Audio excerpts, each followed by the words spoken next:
Her confidence cracked when real sirens wailed down the street. Red and blue lights reflected off her shiny new villa, drowning out the party banners she still hadn't taken down. The neighbors rushed outside, whispering louder this time, their eyes darting between me and her. Karen straightened her robe, muttering, "Finally. The police are here to get rid of you." But the squad cars didn't stop at my driveway, they rolled straight up to hers. 3 uniformed officers stepped out, followed by a county inspector carrying a thick clipboard. One officer looked directly at me and gave a small nod, like he already knew the truth. Karen stormed forward, pointing wildly. "Arrest him. He's the trespasser. He's been harassing me while I built my home. Do your job." The lead officer didn't move. Instead, he turned to me and asked, "You're the property owner?" I handed him the folder without a word. He flipped through the deeds and maps, then glanced up at Karen. "Ma'am, this land doesn't belong to you. It never did." Her face went pale. "What? That's impossible. I bought this." The inspector cut her off. "Every permit you filed was fake. You built a $6 million villa on someone else's property." His voice carried through the crowd, and a wave of gasps followed. Karen stumbled back, gripping the gate like the ground had vanished under her. For the first time, she wasn't shouting. She was silent. And I just stood there, calm as ever, watching her empire crumble in front of the entire neighborhood. The cuffs clicked around her wrists, and Karen's screams echoed down the street like a warning bell. "You can't do this. I own this place." But no one believed her anymore. The neighbors who once nodded to her orders now filmed her downfall with wide smiles. As the officers guided her toward the squad car, the inspector turned to me. "Sheriff, what do you want us to do about the villa?" His words made the whole crowd lean in. I looked at the mansion towering over us. $6 million of glass, marble, and pride, all built on my land. For months, she had mocked me, called me a squatter, tried to erase me. Now the power was mine. I walked a slow circle, let the silence stretch, then said, "Leave it standing. For now. It'll make a good training center for the department." The gasps that followed were louder than her party music had ever been.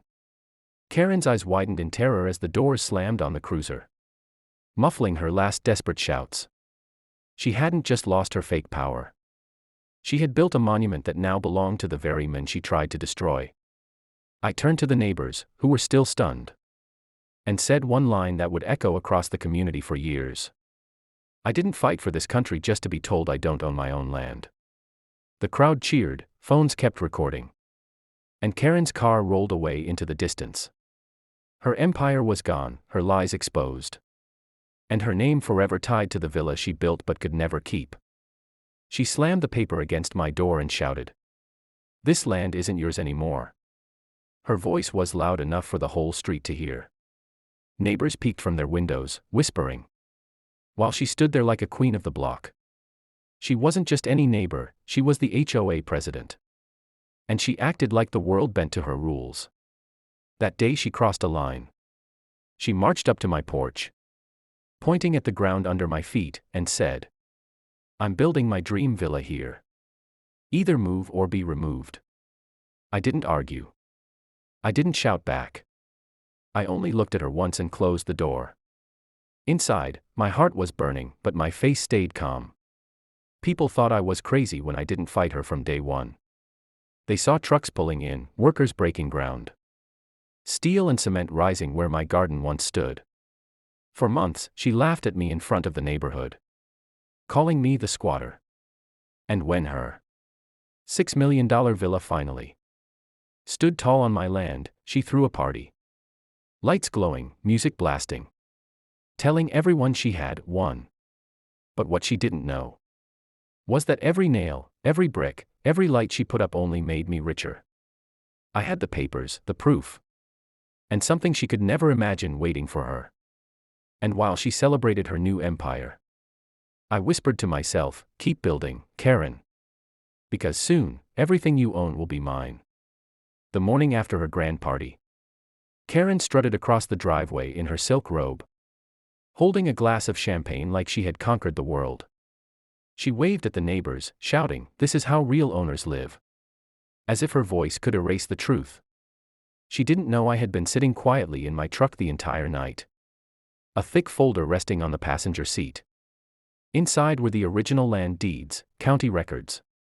Even aerial maps, everything signed, sealed, and still legally mine.